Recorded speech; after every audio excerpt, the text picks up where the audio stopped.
Many gas samples are actually mixtures of gases, just like, we've talked a lot about solutions, which are different substances dissolved in water. It's a mixture of two different things or more. So a lot of gas samples are also mixtures. So this room is filled with air, right? Air is a mixture of several gases. Nitrogen is what air mostly is. It's 78% nitrogen, 21% oxygen, 0.9% argon, and 0.04% CO2. This is what's called dry air. Dry air doesn't have water in it, right? So we can read the humidity, like here our pressure, our little weather station is saying is 42% humidity in the room right now. So there is some water vapor mixed in with the air, which is nice because it makes breathing a lot more comfortable. It doesn't dry out your nose so badly. But here what they're talking about is dry air that has no water in it.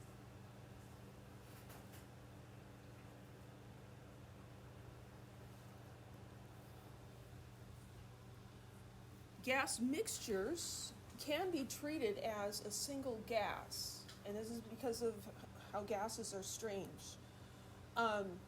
Because there's so much space between the particles of a gas, the size of the individual particles doesn't matter. It's the number of particles that matters. And so even though something like air is a mixture, we can measure the pressure, the volume, and the temperature as if it was a single gas. And we can calculate the total moles of gas in the sample. That's going to be the sum of the moles of all the different gases. And we can do this because gases behave independently in a mixture. They each behave like they are the only thing in there. Which brings us to Dalton's law of partial pressures. So if we're looking at the pressure of one gas in a mixture of gases, there is a total pressure, which is the pressure exerted by all the gases, but each individual gas exerts its own pressure. The sum of the individual pressures is the total pressure. So the partial pressure of a gas is the pressure exerted by a single gas in a mixture of gases. We can calculate that from the ideal gas law. Right, so PV equals nRT. If we want to know the pressure of a gas, the pressure is going to equal nRT divided by V. Dalton's law of partial pressures tells us that the total pressure is the sum of the individual pressures. And this is a lot like, say, taking a box of fruit and asking, well, what's the total mass of fruit? Well, it's the mass of the apples plus the mass of the bananas plus the mass of the cherries, right? Each thing has its own mass, and to find the total mass, you add them up. For gases, pressure works the same way. To find the total pressure, you add up the pressure from each gas.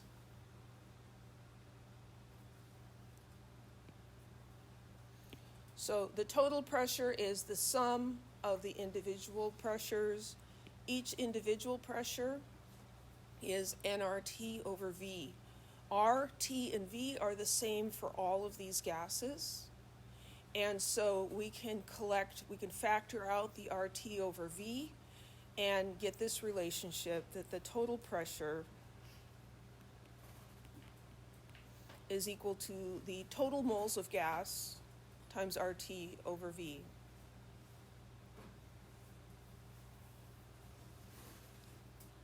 So some of you might be interested in the derivation of all these formulas. I think most of you are not. So I'm not going to make you derive these things, but for those who are interested, these are not just coming out of thin air. If we look at the ratio of the partial pressure of a single gas, so the partial pressure of this gas to the total pressure, partial pressure of that gas is the moles of that gas times RT over V, and the total pressure is the total number of moles times RT over V, and those cancel out, and we get moles of A over total moles. So this is called the mole fraction.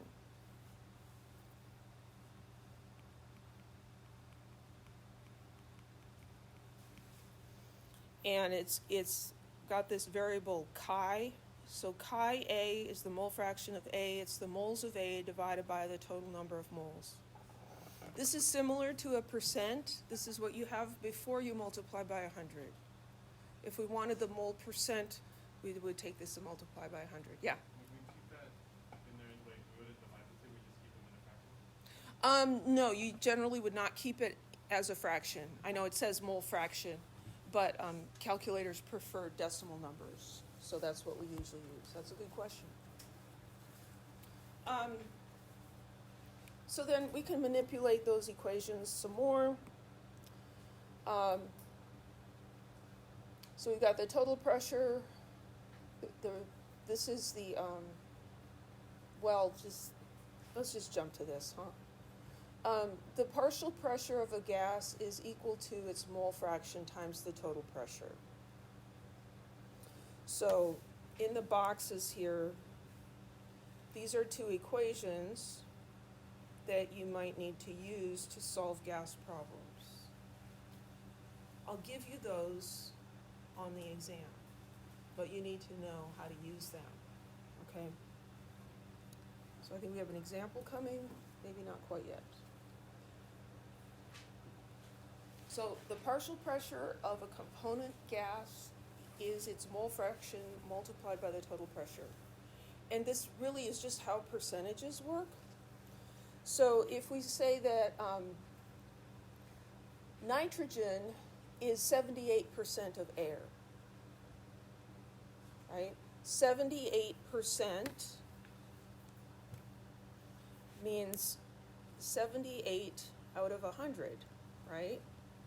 Or 0.78. That's the mole fraction.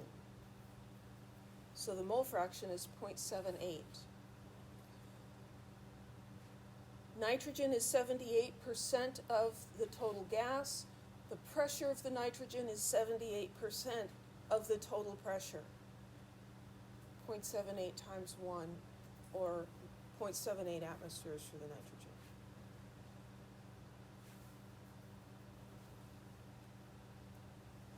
To prevent the presence of air, noble gases are placed over highly reactive chemicals to act as inert blanketing gases. Chemical engineer places a mixture of noble gases consisting of 5.5 grams of helium, 15 grams of neon, 35 grams of krypton in a piston cylinder assembly at STP. Calculate the partial pressure of each gas. This is one of those problems that, yeah, we can solve questions like this. What is the point in it? Not a lot of point, except maybe learning about how to use these equations. I don't know. So we've got some masses here. We've got STP, that's important. And we're trying to find the partial pressure of each gas. So what do we know about the partial pressures? Well, we know that the total pressure is the sum of the partial pressures.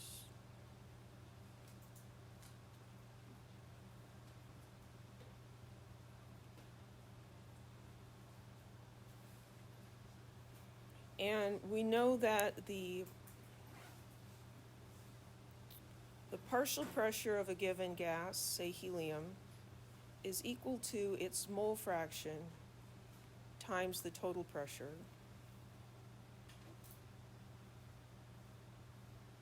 And the mole fraction for helium is going to equal the moles of helium divided by the total number of moles, which would be moles of helium plus moles of neon plus moles of krypton.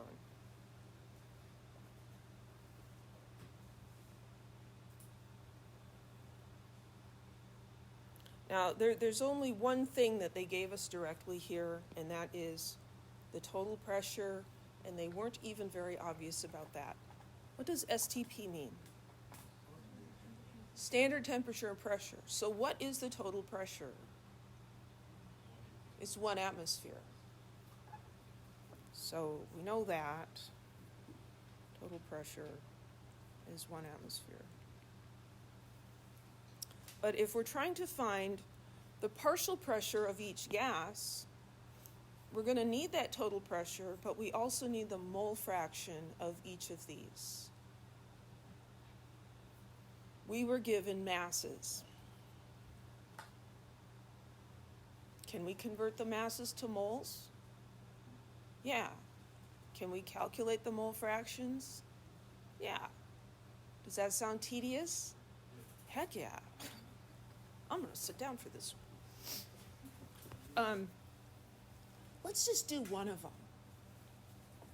Which one do you want to do? Helium, neon, or krypton? Krypton? Yeah, because Superman doesn't like kryptonite.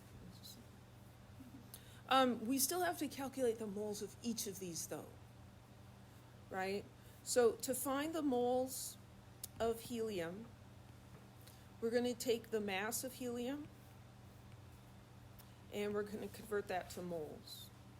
And we get this, this is the molar mass from the periodic table.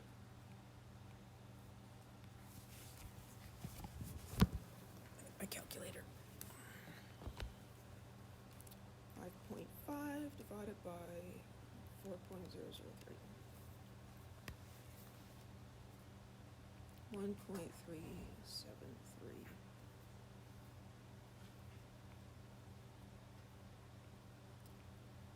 So that's the moles of helium. And then we need the moles of neon. The mass of neon was 15 grams. And moles is 20.18.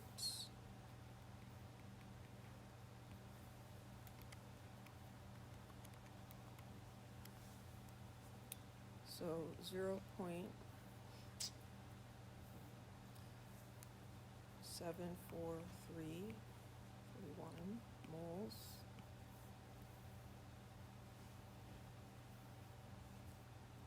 And the moles of krypton will be 35 grams times, we need the molar mass of krypton, which is 83.80. Hmm? 83.80?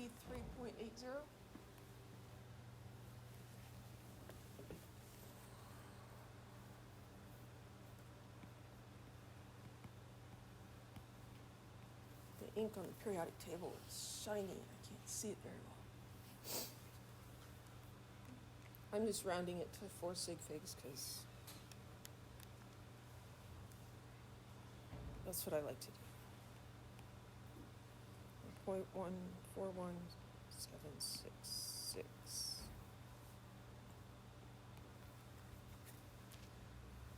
So I found the moles of each gas. I did that so I can find the mole fraction. So we're going to find the mole fraction of krypton. So chi krypton is going to be the moles of krypton, 0.41766, divided by the total number of moles.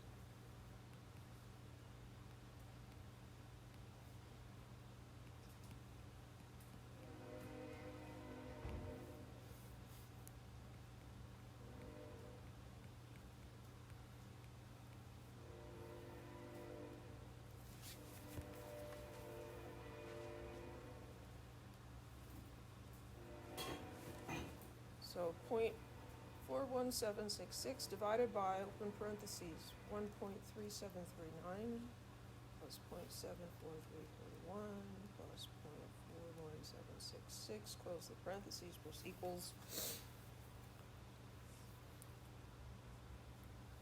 mole fraction is 0.16477. So the unit here is moles, and the unit down there is moles, and the units cancel out. Mole fraction doesn't have units. Yeah.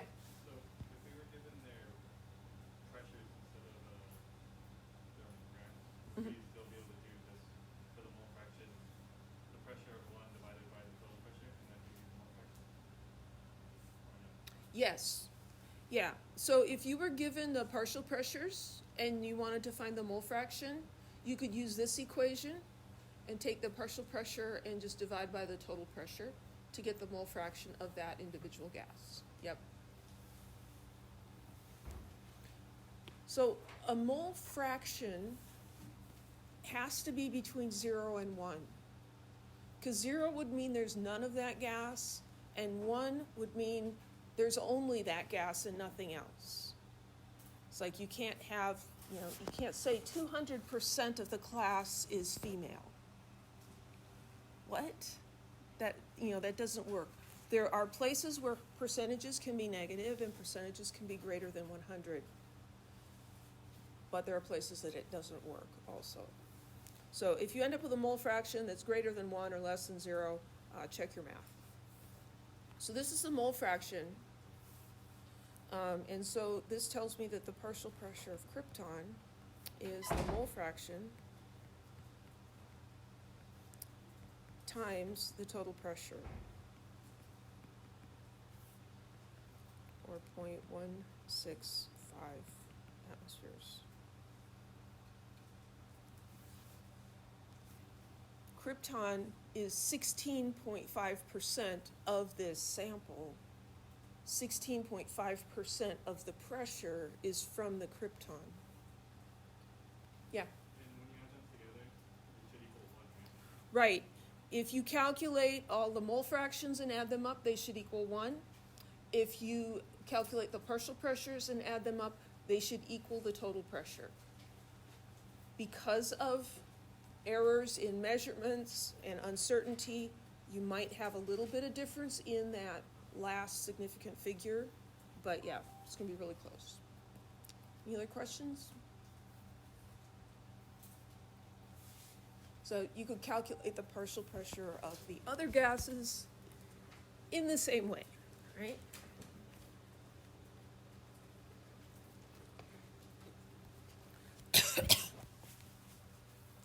Okay, so this is a conceptual problem. We shouldn't have to do much math here.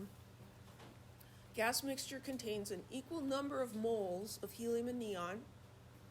The total pressure is 3 atmospheres. What are the partial pressures? So we have 3 choices here. Helium is 2, neon is 1. Helium is 1, neon is 2, or helium is 1.5, and neon is 1.5. So we're told that the total pressure is 3, and for each of these choices, this plus this is equal to 3. But the first thing we were told is that there's an equal number of moles. If there's an equal number of moles, then their mole fractions are equal and their pressures are equal. So which one is the correct answer? It's going to be C. So the pressure of a gas is related to its numbers, the number of its particles, not its mass.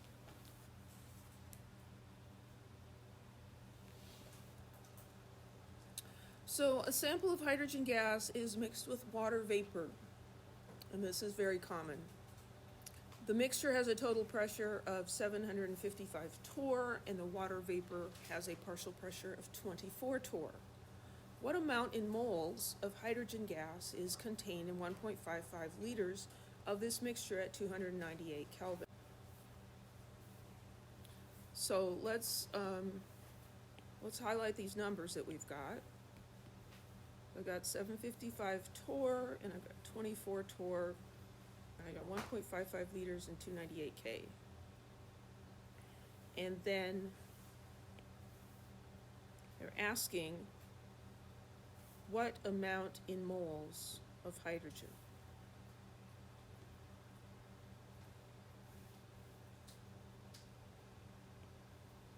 So what we have here is we have a container and it's got hydrogen gas in it and it's got water vapor.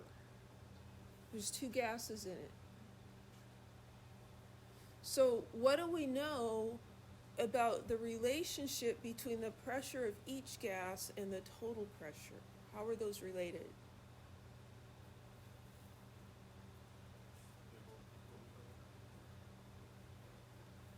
Well, we don't know if these are equal to each other, but how can we find out what the total pressure is? By adding them together, right? So the pressure of this one plus the pressure of that one must equal the total pressure. So we can say the pressure of hydrogen plus the partial pressure of water has to equal that total pressure. We're given a volume and a temperature. We're trying to find moles of hydrogen. We're going to end up using the ideal gas law for that. Moles is equal to the pressure times the volume divided by R times the temperature. If we want this to be moles of hydrogen gas, then we need to use the pressure of hydrogen gas. Otherwise, we're going to get the total moles of hydrogen plus water, and that's not what we're asked to find. So here we have, this is Dalton's law of partial pressure. So total pressure is the pressure of the hydrogen plus the pressure of the water.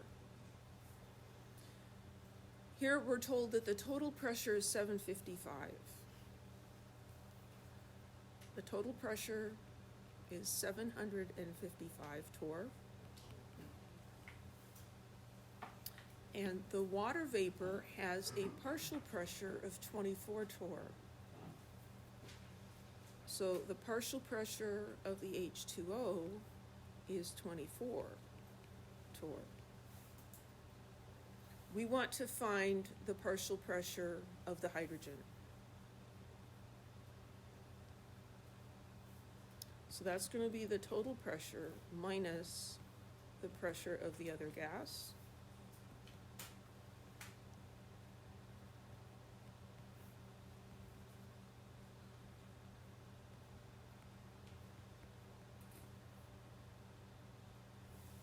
Or 731 torr.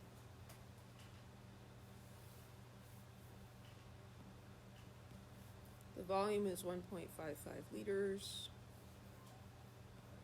The temperature is 298 Kelvin. R is R.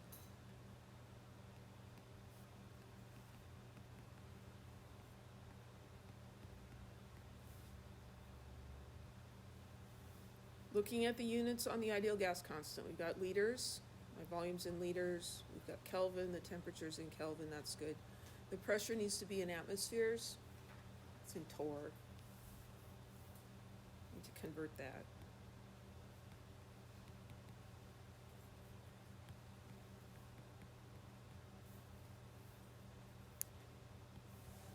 So 731 over 760.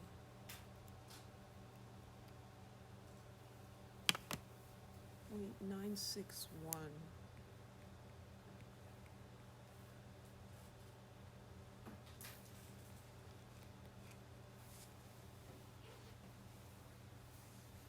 The volume and the temperature of the hydrogen and the water is the same,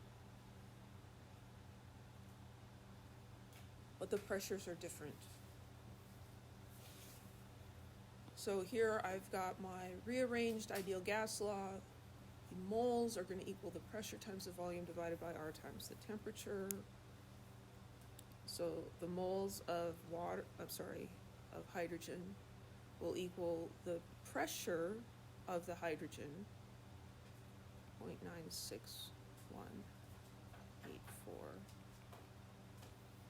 times the volume, divided by R,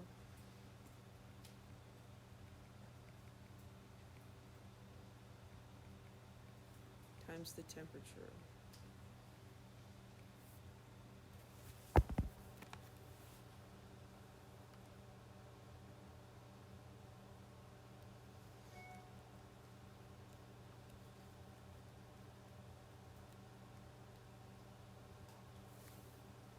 0.060966.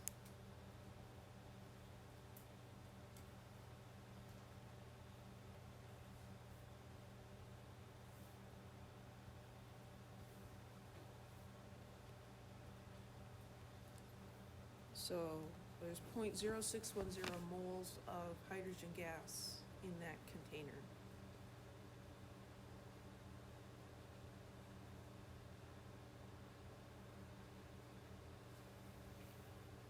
We've done this calculation several times now. It's a little tedious because sometimes we have to convert units and stuff, but we've done that, find the moles. The one thing that's different here is that we're looking at a mixture of a gas, of two gases, and so we first have to figure out the partial pressure of the gas that we're interested in. And that part is actually pretty simple because the sum of the individual partial pressures is equal to the total. Any questions?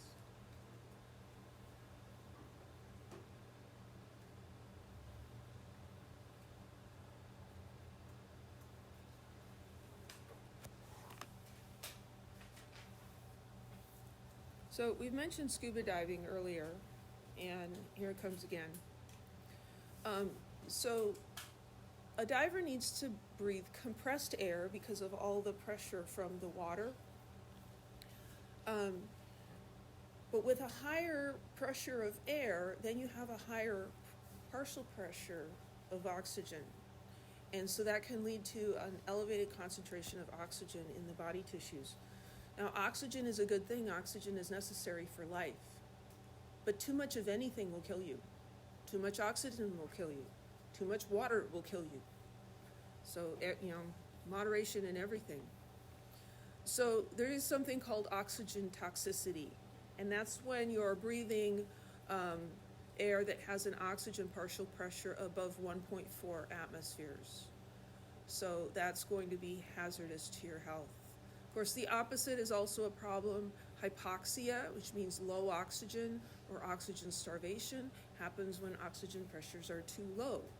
And that's below about 0.1 atmosphere of oxygen.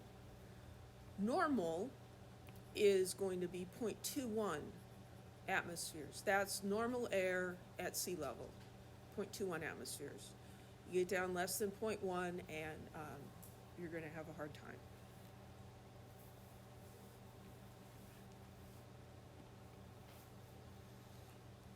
When you're breathing compressed air, not only is the partial pressure of oxygen increased, the partial pressure of nitrogen is also increased. So here we have a diver at the surface. The air tanks here have pressure regulators that adjust the pressure for you as you go down. And so up here, you're breathing air at a total pressure of 1 atmosphere, and so you've got your normal partial pressures of nitrogen and oxygen. You go down 30 meters, now you need a total pressure of 4 atmospheres, and so you're going to have a partial pressure of nitrogen that's 3.12 atmospheres, and the oxygen's 0.84. So the oxygen here, it's getting kind of high, but it's not dangerous yet.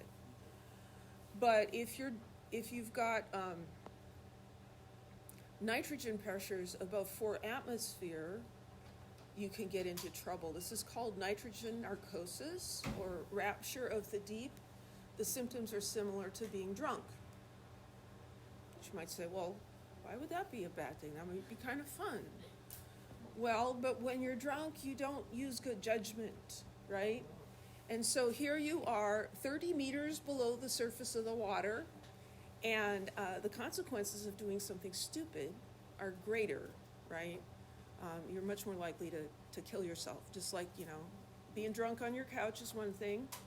Getting in your car and driving on the highway when you're drunk is another thing entirely, right? So to avoid this problem, deep sea divers are going to breathe different mixtures other than just compressed air. And one of those is heliox, which is a combination of helium and oxygen. So then there's no nitrogen in there, and so you don't get nitrogen narcosis. Any questions?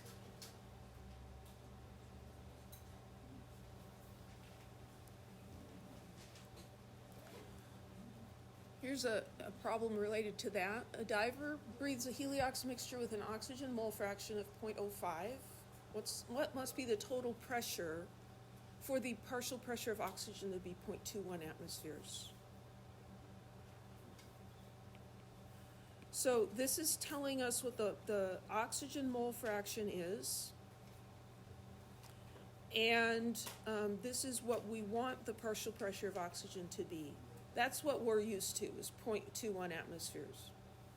So this question is saying then, or asking,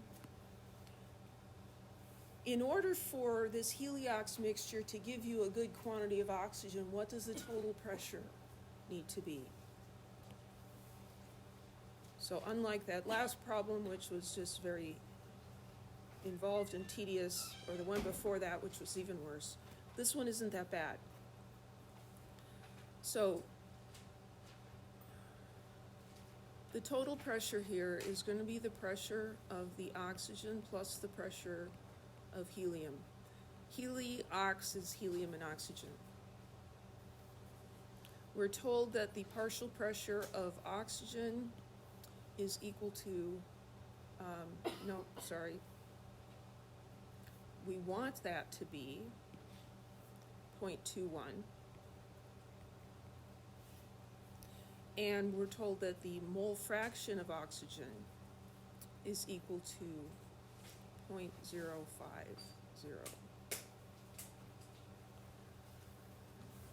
We're trying to find the total pressure, but we don't know what the partial pressure of the helium is. So this is where we're going to use one of those equations that were sort of derived earlier. The partial pressure of a gas, here we're interested in oxygen, is equal to its mole fraction times the total pressure.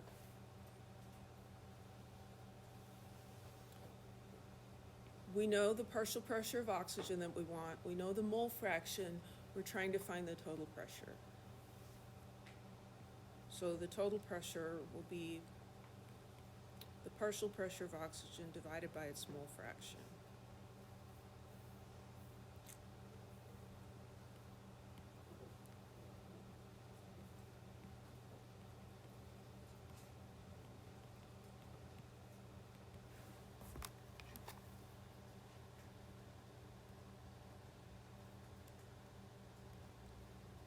Or 4.2.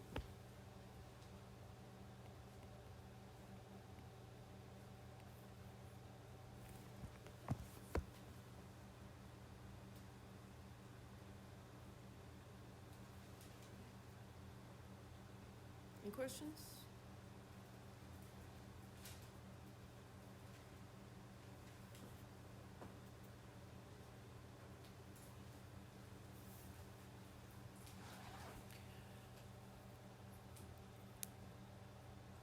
We can generate gases through chemical reactions, and then if we want to collect them to measure them, how do you do that? Because you want to collect the gas that's being given off, but you don't want it to mix with the air, you don't want it to escape, because then you can't figure out how much there was. So a common technique is called collecting a gas over water. And so here we have zinc and hydrochloric acid, and those are reacting to make hydrogen gas. We can do this in a closed container. Here's a test tube with a stopper. There's a hole in the stopper connected to a glass tube. And so as the hydrogen is formed, it expands and is going to try to escape. And so the only way it can go is through this tube, and it's going to go under the surface of the water and bubble up into this inverted beaker. So originally this beaker was full of water. There wasn't any gas up here. As the hydrogen gas is formed, it's trapped in this container, it's trapped over some water. So this is really low-tech way to capture the hydrogen gas. What we have in here though is not just hydrogen, we're also going to have water vapor, because this water will evaporate into that space. And so we're always going to end up with a mixture of whatever gas we collected plus the water vapor. And so this is the most important use of Dalton's law on partial pressures for chemistry. So we have a mixture there. You've got water vapor, you've got the gas that you want. You can measure the total pressure, you can measure the temperature, but how do you measure the partial pressure of either gas?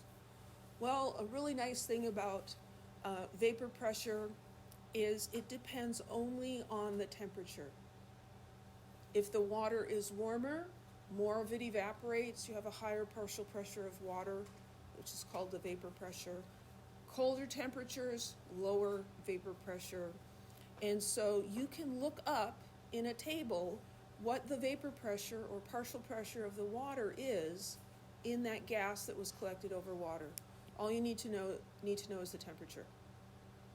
So you can find out, okay, well, this is the partial pressure of the water, and then you know the total pressure, subtract the vapor pressure of water to get the gas that you collect. And you don't memorize vapor pressures of water. So here's an example. Sample of acetylenes collected over water, total gas pressure is 738 torr. The volume is 523 milliliters. The temperature is 23 degrees Celsius. Vapor pressure of water is 21 torr. How many grams of acetylene are collected?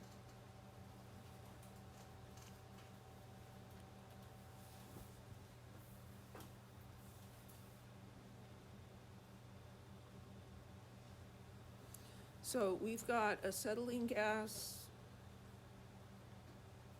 and we've got water vapor in this mixture. This is the inverted beaker, and that's the water. The total pressure of that gas is equal to the partial pressure of the acetylene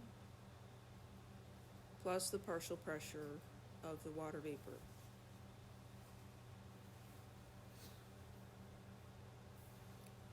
Here we're told the total pressure is 738 torr. So P total is 738 torr. The vapor pressure of water is 21 torr. So the partial pressure of the H2O is 21 torr. So what's the partial pressure of the acetylene?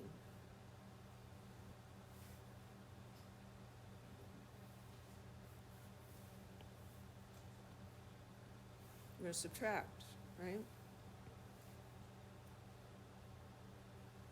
So 717 torr.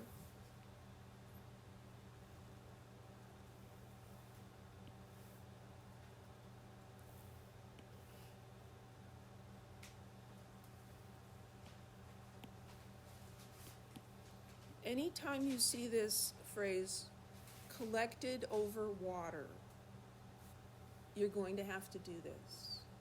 Total pressure, subtract the pressure of the water to get the pressure of the gas you're actually interested in.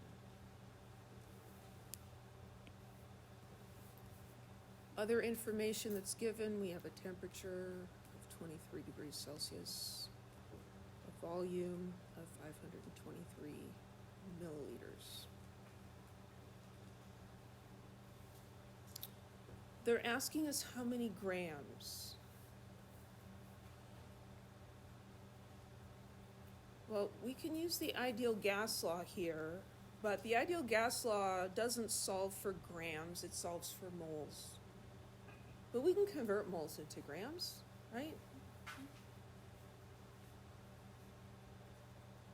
So to find the moles of acetylene, which will lead us to the grams of acetylene, we need the partial pressure of the acetylene, which was 717 torr, but that's not the right unit, is it?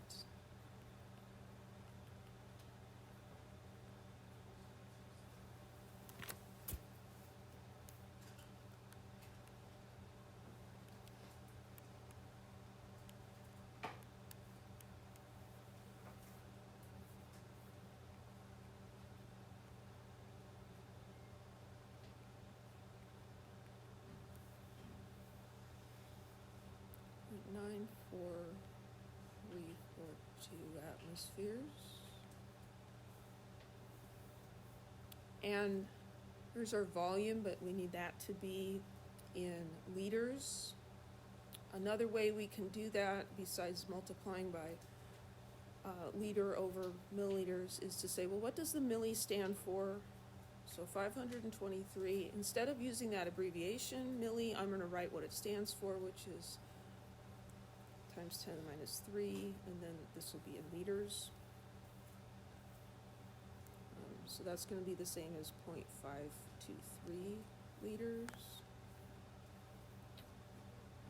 523 liters. Just barely squeezed it in there. 0.08206 liter atmospheres over moles Kelvin. And the temperature, again, we got to convert this. 296 Kelvin.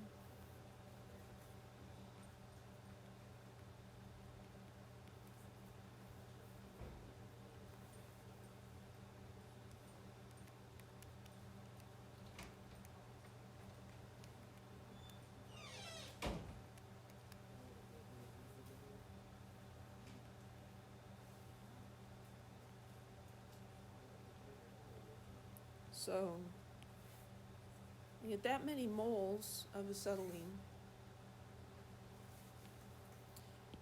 We're given the formula here because we don't expect you to know what that is. So we can calculate the molar mass. 2 times 12.01 plus 2 times 1.008.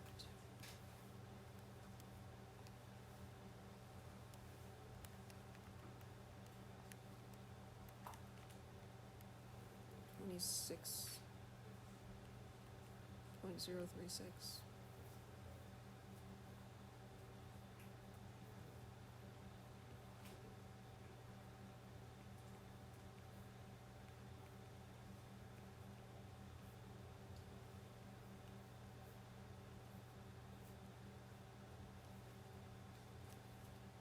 Oops.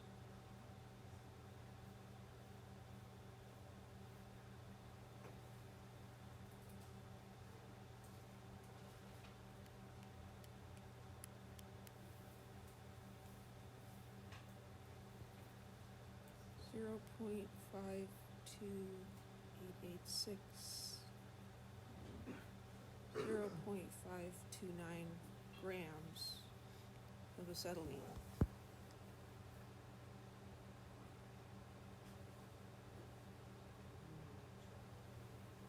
Any questions?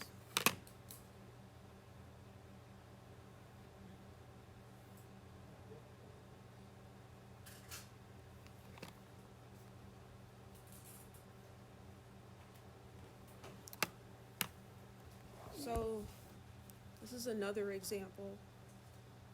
And then we get on to the last section that we were supposed to cover today, which I think we'll push off until next week. Not next week, next class period, Thursday.